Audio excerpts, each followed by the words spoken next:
This is my 2011 Range Rover 4.4 TD V8, which at the time of purchase was the cheapest one ever sold in the UK. She's no spring chicken with over 200,000 miles, but I've been slowly bringing her back to her former glory. And hernia in 3, 2, 1. One video at a time. Before we crack on though, do yourselves and the channel a favour and hit that subscribe button so you don't miss out on my latest project updates. Cheers! Those of you that have been watching my L322 series from the start will remember that I do have previous experience with Aerosus. I fitted 2 new Aerosus bags on the back end of the L322 Range Rover in a hope to cure my poor ride quality issue that I've been having since the very start of owning this car. Unfortunately, those 2 airbags both leaked. As soon as I fitted them, there was air leaking out from around the connection points on the airbags themselves. That meant I had to take off those 2 brand new bags, put my old ones back on again as a temporary measure until Aerosus could send me 2 new replacement ones. And that's what's on here now and have been on here for over 12 months now without any issues at all. Now, having seen the long-running ride quality issues that I've been having with the L322, Aerosus reached out again to offer me these 2 brand new front air suspension struts for the L322. So these are the variable dynamics ones that have the variable damper and a brand new air spring on there as well. We've got a pair for the front here. So with any luck, these might cure that long-running issue and we'll finally have a Range Rover L322 that rides exactly as it should. Let's get started. So now before we get too excited and jack the truck up and take the wheels off, I just want to take a quick look at one of these Aerosus units just to see what we're dealing with here in terms of quality and see what they look like. So they're pretty nicely packaged here. As you guys can see, it's a brand new strut with a brand new airbag fitted on top there. So there's our new fitting in there, our new Voss fitting with the plastic insert still installed, which is good. The struts come with 3 new nuts on top, which is very nice as well. And then on the body of the strut itself, we've got an Aerosus logo there and a serial number. Not much else, but yeah, I mean it looks pretty good, to be honest. All the steel work and the bracketry looks fairly chunky. They haven't cheaped out on any of that, so yeah, I mean at first glance that looks all right. So it's been a hot minute since I've had the L322 up in the air and had the wheels off of it, but my game plan is generally pretty similar when I work on the front end of the L322. I'll jack it up under the control arm on each side, drop a axle stand underneath the actual jacking point on the sill, and then let the jack down. That's just so that any strain and stress isn't on the suspension components at the front. The arms can drop down fully. You do have to make sure you get the vehicle high enough up in the air when you're first jacking it up under the arms so that the control arms don't touch the ground once you let them down, if you understand what I mean. Once we've done that, I'm going to use the IRD tool to deflate the system, so we'll let all of the air out of the front airbags, which will relieve all the tension from the front control arms and the struts, and then we'll just start undoing bolts, and we should have them off in pretty quick time, I reckon. So let's get started.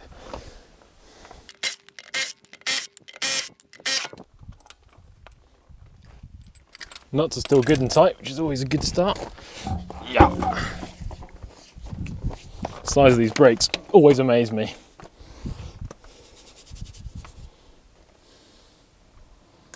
So there we go. That's what we're taking off today. Discs and pads probably want doing in the next 6 months, I'd say. Probably got another 5mm of pad left, and the discs probably will want replacing when I do those as well, because there's a bit of lip building up there now. So yeah, still stops well though.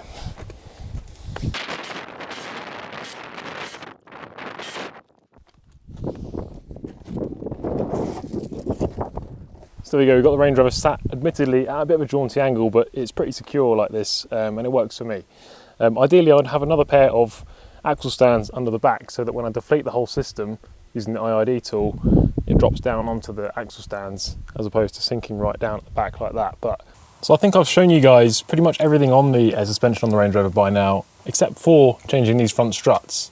And it does look like a bit of a daunting task at first because it's quite a big unit. You've got these big bolts here. It kind of looks like it'll be a bit of a job to remove, but it's actually pretty easy. So we'll go through everything we've got to take out. Basically, the anti-roll bar is attached to the strut body there, so we've got to take that off. We've obviously got brake line and ABS line, which are just hooked into these grommets here so they can be pulled out by hand. And then we've got two big bolts at the bottom which attach the strut to the front hub, so they'll have to come out as well. This is all a lot easier, I should add, if you've got an impact gun.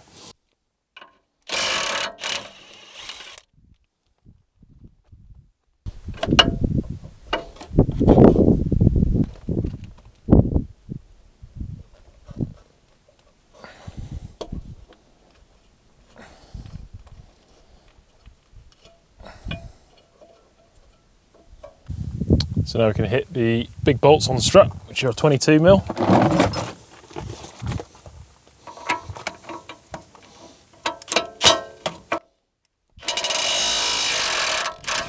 These are torqued pretty high, so without an impact gun you might struggle to get that out, but it's not impossible.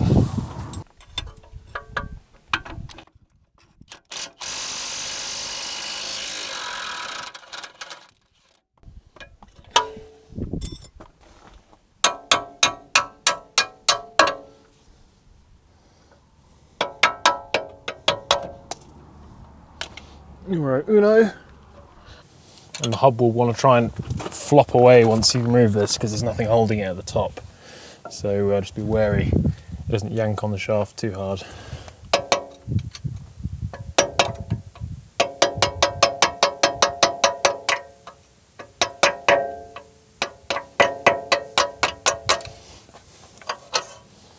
And number two.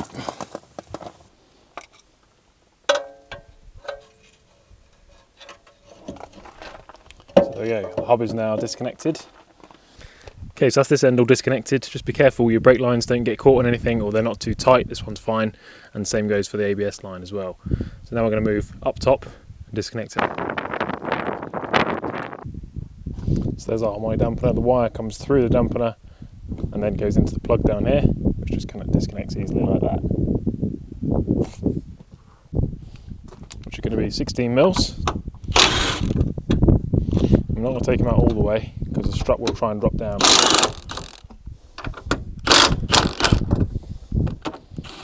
So we'll loosen them, and you saw the strut drop down then when I loosened it. So now I'm supporting the strut underneath with my hand in the wing whilst I remove this last nut. It's quite heavy, and then you can slowly lower it down. So I just lowered the strut down there to a position where I can access the nut for the airline going into it there. It's a bit of a balance between getting this low enough that you can access it and not putting too much on this that's going to kink it. You can see already there it's trying to kink it just from where I've put it. So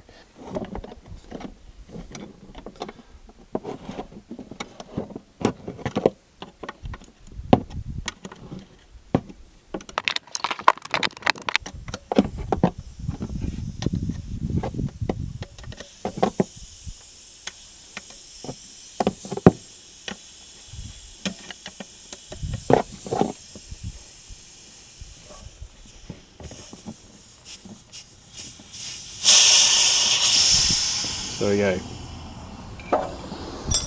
And there is one completely removed strut. So the struts that I'm removing are these BWI ones. They're actually marked with a Bilstein sticker down on the shaft here, but I believe these are actually OEM fitment, as in if you were to go to Land Rover, this is what they would tell you from a main dealership. These have been replaced once already, so these aren't 10 years old. I think they're actually only about 5 years old. But the truck has probably done 100,000 miles in that 5-year period. So the next bit is probably the most difficult part of the whole strut replacement. You've got to lift the heavy strut up into the wheel arch, align the 3 studs on top with the holes in the wing, and somehow get the nuts on top while supporting it from below. This is definitely a lot easier with 2 people, so I recruited my partner to do the nut screwing whilst I lifted the strut in. These guys see on the camera, there's a locating peg which goes up through a hole in the wing as well, which needs to be located. But first I've got to connect the airline. So I've got to get this up into position, rest it on my knee. Oh, I remember this from last time. And then wind this guy into position. So, here comes the fun part. So the peg wants to go This side. to to the side of this side of the to vehicle, the isn't it? outside Yeah. of it. So get this guy in position.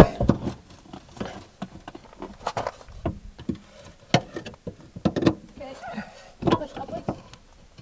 Is it line? Tilt to the right a bit. Which right? Your My right. That. Yep. Hold. So now I can hold it up with both hands. Well, she does the nuts up on top. Lock it in position. All in. All on. Yep. Perfect. Just needs tightening, but it's all in position. And there we go. So that would be way harder with one person, but not too bad with both of us. Right, let's crack on with reassembling it.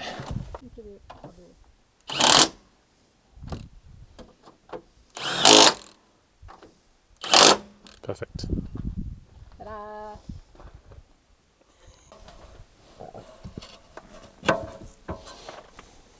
So now we kind of just got to lift the hub into position, get your bolt ready, which on mine was going through from the front to the back. Get underneath the hub, lift it up, get your bolt in. There you go. And you can just tap it home with a little light tap from a hammer. Here we got the top one in next.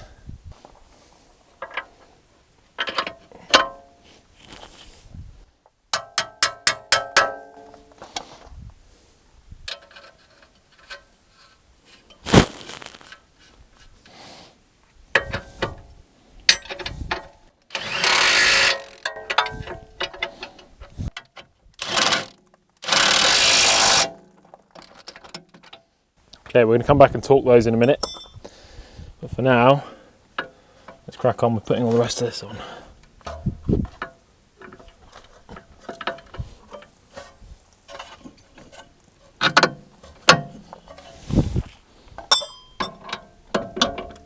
$19mm on the anti-roll bar. Reattach ABS line.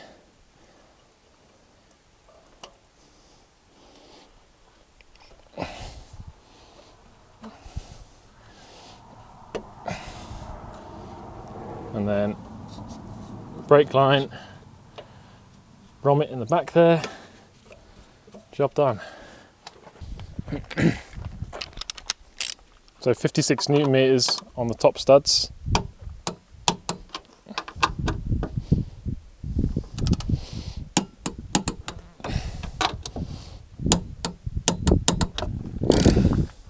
Take our harmonic dampener in hand, line up the connector with the top of the strut. Okay, then this is the part where you need to make sure you've had your Weetabix for the day, because these bolts need to be torqued to 250 Newton meters, if you can believe it. So we're always going to torque on the nut itself rather than the bolt. I'm just going to start wrenching on it.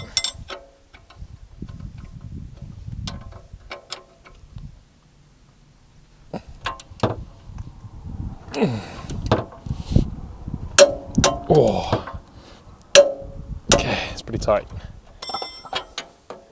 And the one last thing we've got to torque is this anti-roll bar link at 100 Newton meters, which is there. While I whizzed through doing the other side, I thought I'd let you guys know about an upcoming collaboration I'm planning. Yep, that's right, it's time for another collab with Ben over at Ben's Garage, and we're going to be doing another Q&A. So if you guys have any questions for us, Range Rover related or not, leave them in a comment down below. Cheers!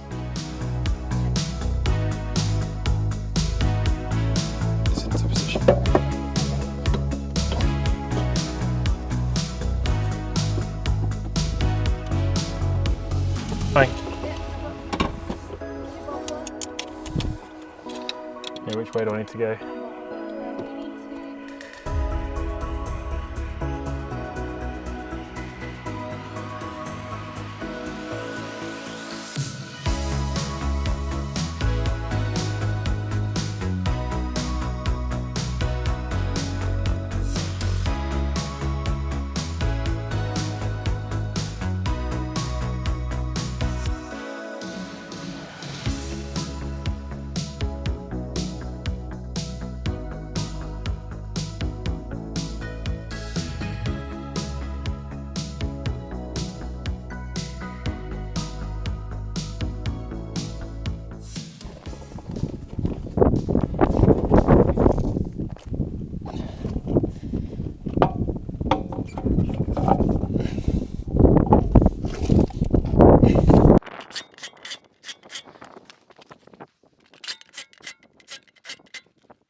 the range is back on all 4 feet now.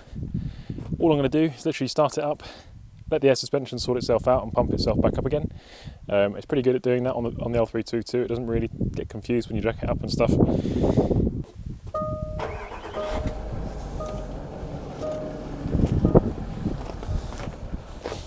Close all the tailgate up.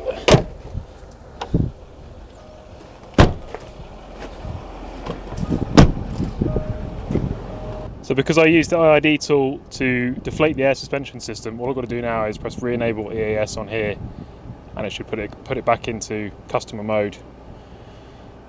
Enable completed. Push EAS up or down to reactivate. So we'll go for normal ride height. Close the door and watch what happens. So the back's starting to come up already.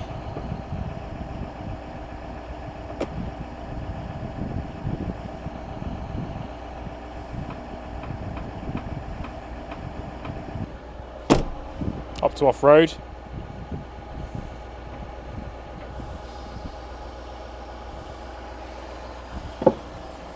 There you go, you can hear those airbags filling up with air for the first time.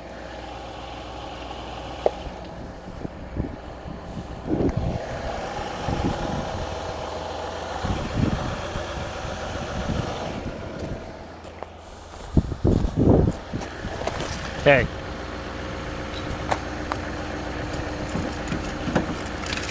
Can pull my jack out now. She's risen up. And now I'm just going to switch the engine off and we'll listen for leaks. So, listening for leaks is one way of finding them, but it's obviously not the be all and end all. The real test for this will be whether it stays inflated overnight or for a longer period than that. If you want to get really technical with it, you can spray the connections with soapy water. That's pretty difficult on the fronts due to where the location of where those connectors are, but pretty happy with that for now. So I think what we'll do is get cleaned up, put some tools away, we'll head out on a test drive. 140 newton meters on the road wheels as always.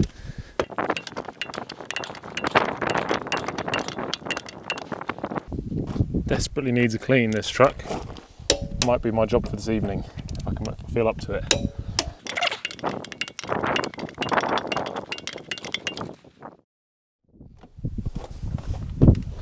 Okay,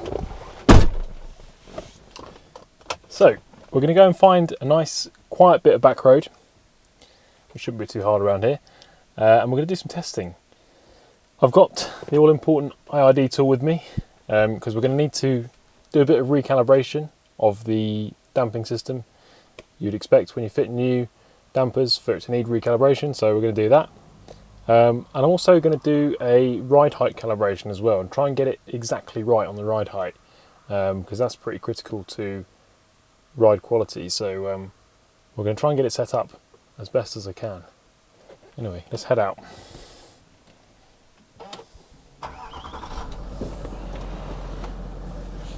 Let me get the thankfully working aircon on full blast,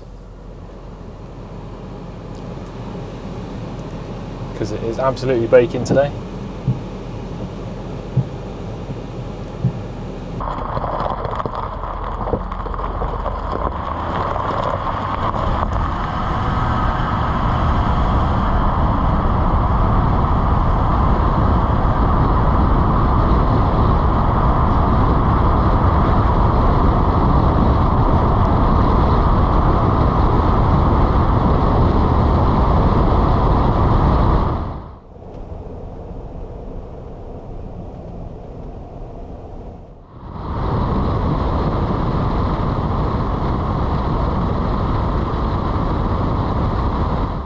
So my first task is going to be to make sure that suspension is riding completely level, to make sure that each corner of the car is taking the correct amount of weight, taking its fair share of weight. Because with these independently sprung air suspension cars, you can have a situation where one wheel or a diagonal pair of wheels are taking too much weight while the other two are not, due to the height sensors being calibrated incorrectly. So we're going to go around, do the full calibration, and then we'll get back on the road and calibrate those dampers. But let's have a go at this height calibration first. So on the IRD tool, we're going to head into the calibration menu. We're going to hit the ride level module, and we're going to hit the guided calibration. And this is going to guide us through leveling out the suspension. Right, so we're starting on the front left.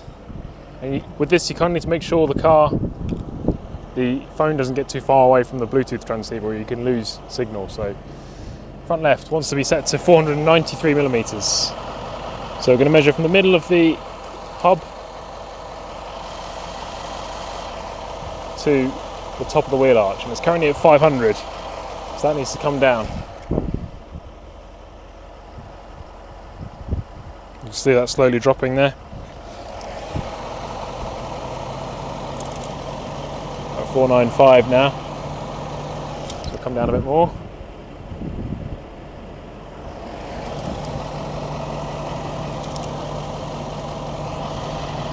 Oh yeah, we're at 493, so we'll hit next.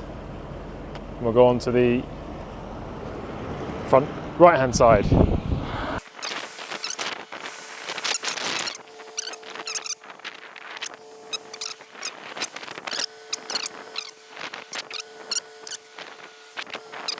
So we'll hit next again, press apply, press yes, and then that will save all of those new values onto the car's ride level control module, and that should be us leveled out now.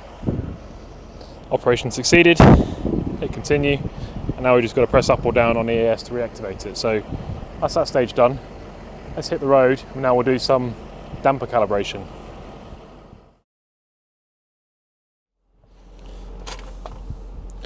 Oh, that aircon is glorious. Stick the GoPro on and then we'll shoot off.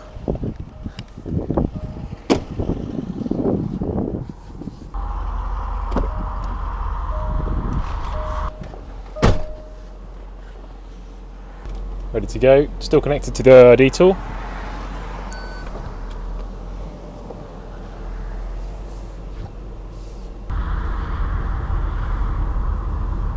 And we're going to head back up the road.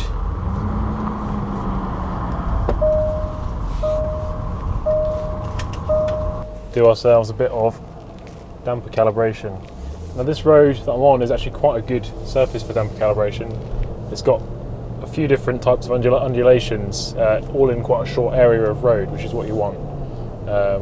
Nobody's entirely sure exactly how that damper calibration works, but my best guess is it reads inputs from the road and registers the accelerometer readings from the 3 accelerometers around the car. In order to basically figure out how well those dampers are working. So we'll get to the bit of road and then we'll start the damper calibration process. So I'm going to turn on my screen recorder, head into active damping, calibration learn. We'll get up to about 50 miles an hour and then proceed with the routine. Now it's actually executing that calibration routine. It takes about 10 seconds.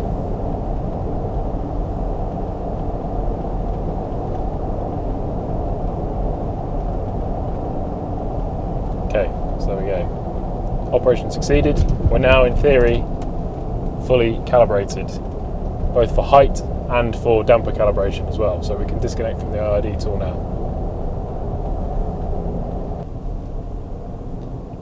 So I'm going to take in a few roads now around beautiful County Galway here, just to see if I can feel any difference, see if I can notice any improvement from before.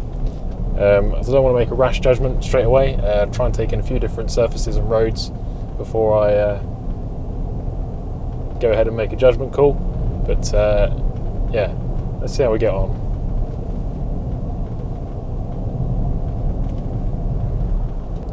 So I've been driving around for a few miles now, taking in a few different roads, and I'd say overall we've got an improvement. I'd say at the moment the primary ride, which is what I'd describe as basically the ride over large undulations and the feeling of the damping as you go over the undulations, is about right. It feels pretty good to me. But I'd still say there is an issue with the secondary ride of the car, i.e. the feel of the suspension over small imperfections like going over a pothole or a manhole cover. Now the primary ride chiefly is affected by the dampers and the springs. The function of the dampers is to basically control the ride of the car and control the level of undulation that you get over those larger surface changes. And as you can see from this GoPro shot, the front wheels do seem to be smoothing out those surface imperfections pretty well. It's moving freely and it's not oscillating out of control. So at this point, I'm pretty convinced that the issue doesn't lie with the damping system. And yeah, that was a bug that just smashed on the GoPro there. I feel like whatever the problem is, it's in the rear suspension. That's where the majority of the harshness comes from. So control arms, bushes, maybe even the anti-roll bar are the things I'm going to be looking at next. For now though, I'm going to leave you with this synth pop and Range Rover cruising footage montage. Before you go though, please hit that like button if you enjoyed the video, check out the link and the discount code below for Aerosus, and hit up Sam's Motor Machine Teespring page for merchandise. If you really want to help support the channel, head over to Patreon, become a patron, in exchange for ad-free videos and much more. Thanks for watching guys.